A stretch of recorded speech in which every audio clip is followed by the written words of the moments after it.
बिस्मिल्लाहिर्रहमानिर्रहीम। अस्सलाम वालेकुम नाज़रीन, आप यूट्यूब चैनल देख रहे हैं। मैं इमरान ख़ान हूँ। नाज़रीन, इमरान ख़ान को जेल से निकाल कर कहाँ ले जाया गया, ये एक मुअम्मा बन गया। कोई नहीं जानता। लोग अस्पतालों की तरफ भागे, कोई यहाँ भाग रहा है, कोई वहाँ भाग रहा है। जुनैद अकबर, शाहिद खट्टक और बाकी लोग वो अपना अलग अलग क्लेम कर रहे हैं। मीडिया अपनी अलग खबर दे रहा है। एक्चुअली हुआ क्या, एक दो चीज़ें तो आप अपने जहन में रख लें कि अडियाला जेल की कोई भी खबर पाकिस्तान के नेशनल मीडिया पे एस्टेब्लिशमेंट की अप्रूवल के बगैर नहीं चलती। ना तो ये खबर रिपोर्टर फाइल कर सकता है, ना न्यूज़ रूम इसको एंटरटेन कर सकता है, और ना इसे खबरनामे में शामिल किया जा सकता है जब तक कि इसकी अप्रूवल नहीं आएगी। ये बात आप क्लियर कर लें कि इमरान खान का नाम जैसे नहीं चलता, वैसे ही ये क्लैरिटी आपको होनी चाहिए कि अडियाला जेल से निकलने वाली हर खबर एस्टेब्लिशमेंट की अप्रूवल के बगैर मीडिया की जीनत नहीं बन सकती। अगर मीडिया पे ये खबर चली है और दो चार चैनल ने चलाई है तो इसके पीछे एस्टेब्लिशमेंट की इतनी अप्रूवल ज़रूर थी कि इमरान खान साहब को अस्पताल ले जाया जा रहा है। अस्पताल नहीं लेकर आए इमरान खान साहब को, तो लेकर फिर कहाँ गए? यानी उनकी मर्जी के बगैर तो चल नहीं सकती।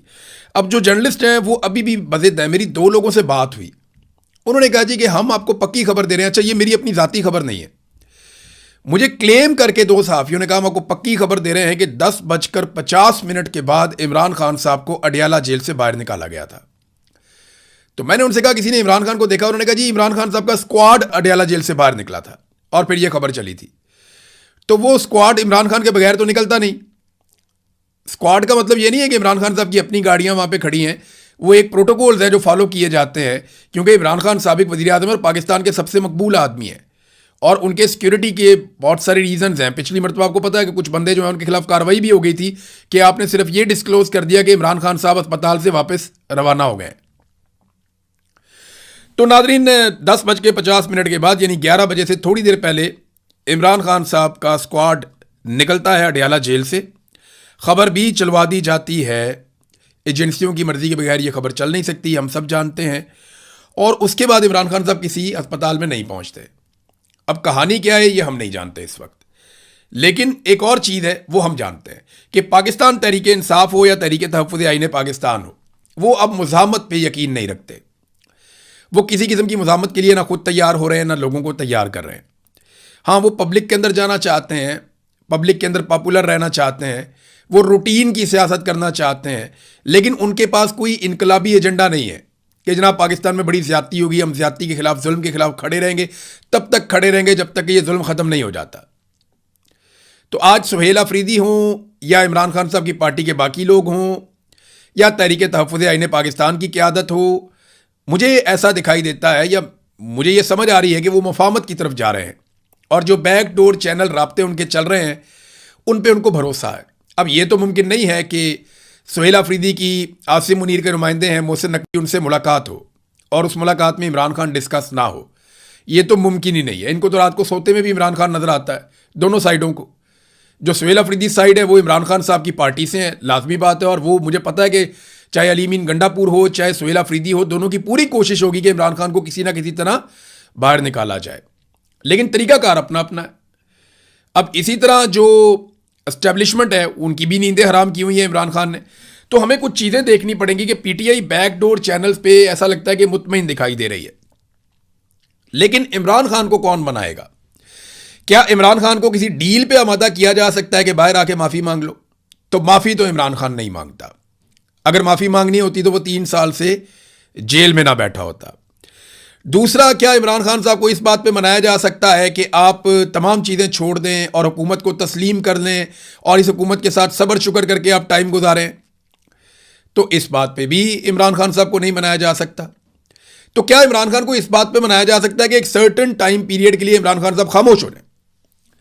तो ऐसा दिखाई नहीं देता कि इमरान खान साहब को इस बात पे भी मनाया जा सकता हो। तो मनाया किस बात पे जा सकता है? इमरान खान साहब को उसी बात पे मनाया जा सकता है जिसमें पाकिस्तान का फ़ायदा हो और जिसमें यह निज़ाम तब्दील हो जाए, वरना आप मना नहीं सकते। ये निज़ाम तब्दील होने की खबरें अब सुहेल बड़ाइच वगैरह भी दे रहे हैं और हुकूमत मुकम्मल तौर पे नाकाम हो चुकी है। ये बजट जो अब बन रहा है ना, सारे सर पकड़ के बैठे कि इन्होंने क्या किया। पाकिस्तान हर शोबे में नीचे गया। हमारी सरमायाकारी लगातार कम हो रही है, पाकिस्तान से ब्रेन ड्रेन हो रहा है, कीमती लोग अपना सरमाया लेकर पाकिस्तान से बाहर जा रहे हैं। इकॉनमी बुरी तरह शेक हो चुकी है, गुर्बत में इजाफा हो रहा है, बेरोजगारी में इजाफा हो रहा है, तमाम इशारे जो हैं वो गलत रिपोर्टें दे रहे हैं। कोई चीज पाकिस्तान की दुरुस्त सिमत में नहीं चल रही, दहशतगर्दी इतनी ज्यादा बढ़ती चली जा रही है और कौम में मायूसी है। सबसे बड़ी बात है कौम में मुकम्मल तौर पे मायूसी है। कोई यहां पैसा लगाने के लिए तैयार नहीं है, कोई यहां काम करने के लिए तैयार नहीं है। तो ऐसे में कौम को खड़ा कौन करेगा और किस तरह कौम दोबारा खड़ी हो सकती? कोई उम्मीद आए ना कौम को। तो इन्होंने बड़ी झूठी उम्मीदें दिलाने की कोशिश की कौम को कि शहबाज शरीफ है, ये महातीर मोहम्मद बन जाएगा। कौम मायूस हो गई। उन्होंने कहा नहीं, ये नहीं बन सकता, ये आसिम मुनीर है, ये तुम्हारे लिए ये करेगा वो करेगा, तब्दीली लेकर आएगा। कौम ने कहा सरकारी मुलाजिम है, इसका क्या काम है? इससे पहले भी बड़े आए बड़े गए, कोई काम नहीं हुआ। और आसिम मुनीर साहब से कौम बहुत मायूस हुई। तो ये पूरा का पूरा सिस्टम जो है वो एक मायूसी की दास्तान है। इन्होंने बहुत तबाही फेरी है इकॉनमी की, दहशतगर्दी के मामलात में, इंसानी हुकूक की, हर चीज में पाकिस्तान में अबतरी हुई है। तो इमरान खान से अब बात तो करनी पड़ेगी और ये बार बार कोशिश करते रहे। मुझे ऐसा लगता है कि अब दोबारा कोशिश कर रहे हैं। सोहेल वड़ाइच का कॉलम शायद इसी सिलसिले की एक कड़ी है।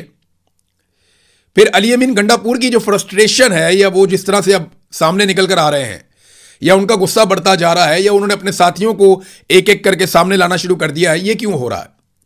देखिए, अगर इसी तरह मफामत होनी थी और बातचीत होनी थी तो वो अली अमीन गंडापुर के दौर में भी हो सकती थी। अब ये तकलीफ तो अली अमीन गंडापुर को रहेगी क्योंकि मुझे उन्होंने ये कहा था कि मैं इमरान खान को अपनी गाड़ी में बिठाकर जेल से बाहर लेकर आऊंगा। उनकी ख्वाहिश थी कि अली अमीन गंडापुर जाए और इमरान खान को अपनी गाड़ी में बिठाकर जेल से बाहर लेकर आए। अब अगर सोहेल अफरीदी के टाइम पे ये मुज़ाकरात हो रहे हैं या कोई बैकडोर चैनल राब्ते चल रहे हैं तो फ्रस्ट्रेशन अली अमीन गंडापुर की बढ़ जाना एक फितरी अमल है। ये मेरा एनालिसिस है इस सारी सिचुएशन के ऊपर। हम इस पर मजीद बात करेंगे। लेकिन खान साहब को जेल से निकाला गया, इस बात के ऊपर चंद सहाफ़ी जो बड़े मोतबर हैं वो बड़े बड़े शोर शॉट हैं, वो कहते हैं ये बिल्कुल निकाला है। खान साहब जेल से बाहर गए, अस्पताल नहीं पहुंचे, कहां लेकर गए कोई पता नहीं है। बहरहाल बुशरा बीबी की फैमिली की भी मुलाकातें नहीं हुई और वो मैं आपको एक और बात भी बता देता हूं। जेल में जब मुलाकात करवाई जाती है तो बाकायदा हलफ लिया जाता है। बुशरा बीबी से भी हलफ लिया जाता है, ये मुझे एक सोर्स ने बताया, और फैमिली से भी हलफ लिया जाता है कि आप बाहर आकर कोई बात नहीं करेंगे। और बुशरा बीबी से हलफ लिया जाता है कि आप इमरान खान के बारे में इनसे कोई बात नहीं करेंगी। ये अभी लास्ट जो एपिसोड हुए एक दो उनके अंदर ये हुआ। बहरहाल ये तो एस्टेब्लिशमेंट का अपना तरीक़ाकार है, वो बेचारे फंसे हुए बहुत बुरी तरह। पाकिस्तान तहरीक इंसाफ के लोग सोहेल अफरीदी धरना देने के लिए पहुंचे, वो जा रहे हैं जी असम्बली के बाहर कि जी बजट ठीक नहीं है तो हम धरना देने आ रहे हैं। भैया आपने बजट पढ़ा है? आपको पता है उसमें क्या लिखा है? आपको क्या मिलने जा रहा है, आपको क्या नहीं मिलने जा रहा? आप मुंह उठा के चल पड़े जनाब हमने जाके धरना देना है। आपकी पार्टी कहती है कि हमारे साथ एतमाद में भी नहीं लिया। और जब आप 200, 250, 500 बंदा लेकर आप जाएंगे तो इस्लामाबाद में आपको 10-15 पुलिस वाले रोक लेंगे। और यही हुआ। 26 नंबर चुंगी पे उन्होंने रोक लिया। वो फेस सेविंग थोड़ी बहुत देंगे और वापस छोड़ देंगे। ये क्या हो रहा है भाई? ये पाकिस्तान तहरीक इंसाफ अवाम की सबसे बड़ी पार्टी है। आपने आना, आप 2-2.5-3 लाख बंदा लेकर आए। 10,000, 5,000, 25,000 बंदे लाकर तो आपने देख लिया। सोहेल अफरीदी को इमरान खान ने इसलिए बनाया था वजीर आला कि ये 2-4-5 लाख बंदा इकट्ठा कर लेगा और ये नौजवानों का एक लीडर बन जाएगा और बड़े पैमाने पे नौजवान इकट्ठे होंगे, ये नौजवान आएंगे और सूरत-ए-हाल बदल जाएगी, जैसे कश्मीर के अंदर इस वक्त दबाव बन रहा है। लेकिन ऐसा किया नहीं गया। नाज़रीन, थोड़ा कश्मीर के हवाले से भी बड़ी कन्फ्यूजन फैलाई गई, मैं आपको बता देता हूं। झूठी खबरें चलवाई गई आधी रात को, कुछ बरतानिया से चली, कुछ अमेरिका से चली और बहुत सारी पाकिस्तान से चली। मैं आपको यह कंफर्म कर देता हूं कि अमली तौर पे जो प्रेस क्लब है, चाहे वो रावला कोट का है चाहे वो मुजफ्फराबाद का है, वो अमली तौर पे नाकारा हो गए, यानी वो काम नहीं कर पा रहे। वहां पे कुछ दोस्तों ने, बहुत करीबी दोस्त हैं, उन्होंने ये बताया, उन्होंने कहा जी कि हमें तो बाकायदा प्रेस क्लब के अंदर अब थ्रेट्स हैं, हम वहां नहीं जा रहे और हम रिपोर्टिंग नहीं कर सकते, हम किसी को सवाल नहीं पूछ सकते। ये खबरें खुद ही जारी करवाई जा रहे हैं और अपने बंदों से जारी करवा रहे हैं। ज्यादातर खबरें इस्लामाबाद से चलवाई जा रही हैं या जो पाकिस्तान के बाहर लोग बैठे हैं वहां से चलवाई जा रही हैं। इन खबरों का ज़मीनी हक़ाइक़ के साथ कोई ताल्लुक नहीं है। खबर चलाई गई जी आधी रात को, धरना ख़त्म हो गया, सारे लोग चले गए, अब कोई वापस नहीं आएगा। खबर यह चलवाई गई कि जनाब धरना ख़त्म हो गया। लेकिन हकीकत क्या है वो ज़रा आप ये देख लें कि बारिश हुई थी रात को। कश्मीर में इस वक्त भी रात को बारिश हो जाए ना, रावला कोट के इलाके में, तो बहुत ठंड हो जाती है। लोगों के पास कोई साहिबान तो था नहीं। तो यहां से जो लोग मूव हुए हैं, यहां पे एक बस टर्मिनल है बहुत बड़ा, चंद हज़ार लोग वहां पे मूव हो गए। कुछ लोग घरों के अंदर चले गए, लोग जो मकामी हैं वो उनको अपने साथ ले गए। और 500 से 600 गाड़ियों की एक पार्किंग भी है वहां पे करीब में। ये बहुत बड़ी पार्किंग है। तो इसमें बेशुमार जगह है। तो वहां पे हज़ारों लोगों ने वहां पे रात गुजारी। लोग वहां पे चले गए और एक ऐलान ये भी हुआ कि सिक्योरिटी की वजूहात हैं, क्रैकडाउन का भी खतरा है। तो लोग वहां चले गए और सुबह वापस आ गए। लेकिन जब सुबह वापस आए तो यहां एस्टेब्लिशमेंट के लिए पहले से बड़ा एक और सरप्राइज मौजूद था। जब ये लोग सुबह वापस आए तो इनके साथ खवातीन भी थी। अब आगे वाली सफ़ों में हमारी बहनें कश्मीरी बैठी हैं, खवातीन बैठी हैं। पीछे वाली सफ़ों में जो है वो कश्मीरी नौजवान और जो कश्मीरी शहरी हैं वो बैठे हैं। और अब खवातीन भी स्टेज से तकरीर कर रही हैं। एस्टेब्लिशमेंट के लिए नई मुसीबत बन गई। कश्मीर में खवातीन का एहतराम और उनकी रवायात बिल्कुल मुख्तलिफ हैं। वहां पे खवातीन नॉर्मली जलसों में, जुलूसों में इस तरह शिरकत नहीं करती, लेकिन इस वक्त वो भी इसके अंदर शामिल हो गई हैं क्योंकि खून बहाया जा रहा है। और खवातीन की शमूलियत के बाद जो एस्टेब्लिशमेंट है उसके पास ये चांस ख़त्म होता जा रहा है कि वो अब गोली चलाए, क्योंकि खवातीन पे गोली चलाना कश्मीर के अंदर ये फिर मामला बहुत दूर तक चला जाएगा, बड़ी मुसीबत बन जाएगी। लिहाजा खवातीन भी आ गई हैं। एस्टेब्लिशमेंट के लिए मुश्किलात मजीद बढ़ गई हैं। मैंने एक दो खवातीन की तकारीर भी सुनी और वही पिंडाल जिसके बारे में कहा जा रहा था कि ये हो गया वो हो गया, ये सेंट्रल ग्राउंड है वहाँ का, रावला कोट का, कि जनाब अब वहाँ कोई बंदा नहीं है, तो वो पूरा का पूरा फिर भरा हुआ है। बड़ी पैमाने पर लोग वहाँ पर आकर बैठ गए हैं और अब एक नई हिकमत अमली है कि लोग वापस जाते हैं और फिर आ जाते हैं। यानी ये बात समझ आ गई है कि ये आसाब की लड़ाई है। कश्मीरियों को एक बात समझ आ गई कि ये आसाब की लड़ाई है, इसे ड्यूटी समझ के करना पड़ेगा। अपने काम पे जाओ वापस आओ, अपने काम पे जाओ वापस आओ, और बारी बारी यहां पे ड्यूटी दो। तो अब आप ये देखेंगे कि लोग डिस्पर्स हो जाया करेंगे, मुंतशिर हो जाया करेंगे और फिर इकट्ठे हो जाया करेंगे, और ये मुस्तकिल एक जलता हुआ टायर एस्टेब्लिशमेंट के गले में पड़ जाएगा। बैठ के बात करनी पड़ेगी, क्योंकि अभी भी देखें वहां पर आज़ाद कश्मीर में इंटरनेट, मोबाइल फ़ोन, बहुत सारी सर्विसेज बंद की हुई हैं और क्रैकडाउन की तैयारियां की जा रही हैं। बल्कि ये खबरें दी जा रही हैं कि आज रात को कोई बहुत बड़ा क्रैकडाउन किया जाएगा। रात को सिक्योरिटी फोर्सेस के पास ये चांस था कि वो मैदान पे कब्जा कर लेते और वहां बैठ जाते, लेकिन नहीं कर पाए। मुझे लगता है कि जब दोबारा ये मैदान खाली करेंगे लोग, तो सिक्योरिटी फोर्सेस आएंगी और वो इस मैदान के ऊपर कब्जा करने की कोशिश करेंगी। लेकिन जो भी होगा हम उसको रिपोर्ट करेंगे, आपको बताएंगे कि सूरत हाल कहां तक गई। बहरहाल अभी नाजरीन यहां पाकिस्तान में बजट पेश किया जा रहा है और बजट के हवाले से जो खबरें हैं वो आम आदमी के लिए फिर उसी तरह है जिस तरह हमेशा होती हैं। यानी बहुत कम पाकिस्तान में ऐसा हुआ कि आम आदमी को बेहतर बजट मिला। अब 18,000 अरब रुपए से ज़ायद का वफाकी बजट पेश किया गया। 4-5 चीज़ें मैं आपको बता दूं कि महंगाई जो बढ़ी है ना पाकिस्तान में, वो लगभग 200% बढ़ी है। 200% के करीब। यानी बिजली की कीमतें डबल से ज़्यादा, गैस की कीमतें डबल से ज़्यादा, पेट्रोल की कीमतें डबल से ज़्यादा, और इनकी वजह से बाकी चीज़ों की कीमतें भी बढ़ गई हैं। आटे की जो बोरी 1100 रुपए की थी वो 3,000 के आसपास फिरती है। तो हर चीज़ की कीमत दुगनी से ज़्यादा, 3 गुना 2 गुना ऐसे हो गई हैं। जबकि जो तनख्वाहों में इजाफा किया गया वो 7% और पेंशन में इजाफे की जो तजवीज़ है वो 7% है। यानी महंगाई लगभग 200% और तनख्वाहें और पेंशन बढ़ेगी सिर्फ 7%। तो गरीब आदमी का तो इन्होंने कचूमर निकाल के रख दिया है। एक और चीज़ है तरक्याती बजट। ये नाज़रीन वो सारी तरक्याती स्कीमें होती हैं जो आपके लिए बनती हैं। स्कूल, यूनिवर्सिटीज़, अस्पताल, प्ले ग्राउंड्स, बहुत सारी फैसिलिटीज़, बहुत सारे पुल, सड़कें, ये तरक्याती बजट इनके ऊपर होता है। तो तरक्याती बजट आधे से भी कम कर दिया। ये पाकिस्तान की मौजूदा सरकार ने, क्योंकि ये तो तरक्की करने आए थे ना, ये किन बुनियादों पे आए थे कि जी इमरान खान तरक्की नहीं कर रहा, नंबर 1। नंबर 2, इमरान खान के दौर में महंगाई बहुत ज़्यादा है। तो अब इन्होंने ये हालात कर दिए हैं कि तरक्याती बजट को कम करते करते करते जितना बच गया था उसको भी आधा करने जा रहे हैं, आधे से भी कम। एक तो अब आपके जितने पुराने बड़े प्रोजेक्ट हैं, ये वज़रा खुद मान रहे हैं कि वो अब नहीं चलेंगे। आपके बड़े बड़े प्रोजेक्ट पाकिस्तान में जो बन रहे थे तरक्की के लिए, वो अब नहीं चलेंगे। नंबर 2, कोई नया प्रोजेक्ट अब ये शुरू नहीं कर पाएगी हुकूमत। यानी किसी नए प्रोजेक्ट पे अमल दरामद नहीं कर पाएंगे। जो चीज़ें हैं उनको बेच के ये गुजारा करेंगे कर्जे ले लेकर, और ये कुछ नहीं कर पाएंगे। तो तरक्याती बजट खत्म होने का मतलब यह है कि पाकिस्तान में तरक्याती मंसूबे खत्म, अब आप तरक्की नहीं कर सकेंगे।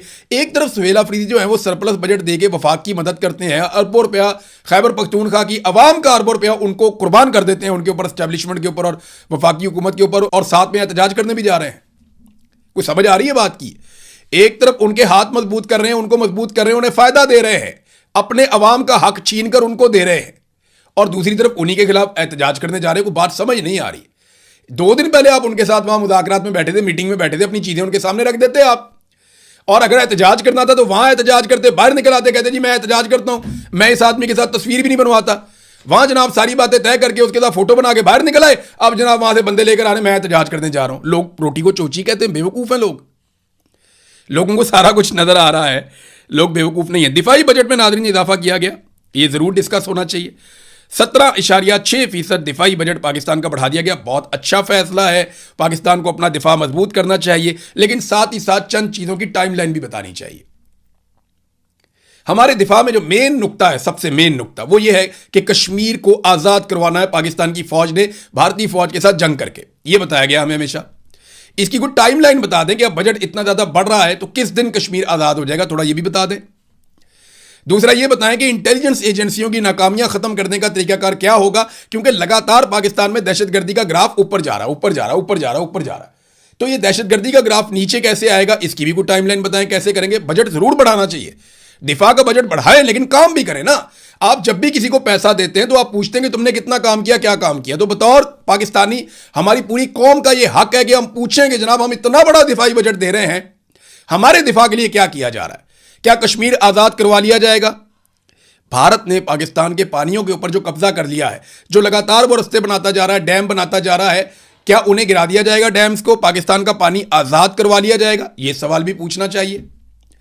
तो बजट जरूर देना चाहिए, दिफाई बजट में इजाफा बिल्कुल जरूरत हो सकती है, आपको दिफाई बजट में इजाफा करना चाहिए। 17.6% इजाफा किया, 70% भी कर लेते तो हमने क्या बिगाड़ लेना था। लेकिन सवाल तो पाकिस्तानी कौम पूछ सकती है ना कि कश्मीर आजाद कब होगा, पाकिस्तान का पानी जो है वो दुश्मन के कब्जे से कब छुड़वाया जाएगा, और पाकिस्तान में दहशतगर्दी कब खत्म की जाएगी। तो इन सवालात के जवाबों के साथ जो है वो एक टाइमलाइन दे दें, और साथ में दिफाई बजट जितना बढ़ाना है बढ़ाएं। डोनाल्ड ट्रंप ने नाजरीन एक ऐलान किया कि यूरोप के अंदर कहीं पे वो मुआहदा करेगा ईरान के साथ। लेकिन ट्रंप का दावा है कि जो मौजूदा खामनाई है, मुश्तबा खामनाई, उन्होंने मंजूरी दे दी है और कोई MOU साइन होने वाला है और कोई जंगबंदी का पक्का मुआहदा अमेरिका और ईरान के बीच में होने जा रहा है। और इसके लिए उन्होंने कहा कि यूरोप के किसी मुल्क पे हम ये करेंगे। ये तो पाकिस्तान में होना चाहिए था, क्योंकि सालिस पाकिस्तान है, जब अमेरिका का कोई साथ नहीं दे रहा था तो पाकिस्तान साथ दे रहा था। तो मैं आपको ये बता देता हूं कि जो टास्क दिया गया था पाकिस्तान के फील्ड मार्शल को डोनाल्ड ट्रंप की जानिब से, वो एज इट इज नहीं हो पाया।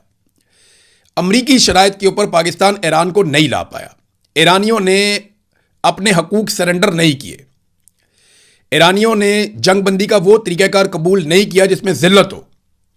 और यही टास्क था जो मिला था पाकिस्तान को कि आपने अमेरिका और ईरान की जंगबंदी करवानी है, लेकिन इस तरीके से करवानी है कि उसमें अमेरिका को बहुत बड़ी फेस सेविंग मिले और ईरान थोड़ा बैक फुट पे जाए।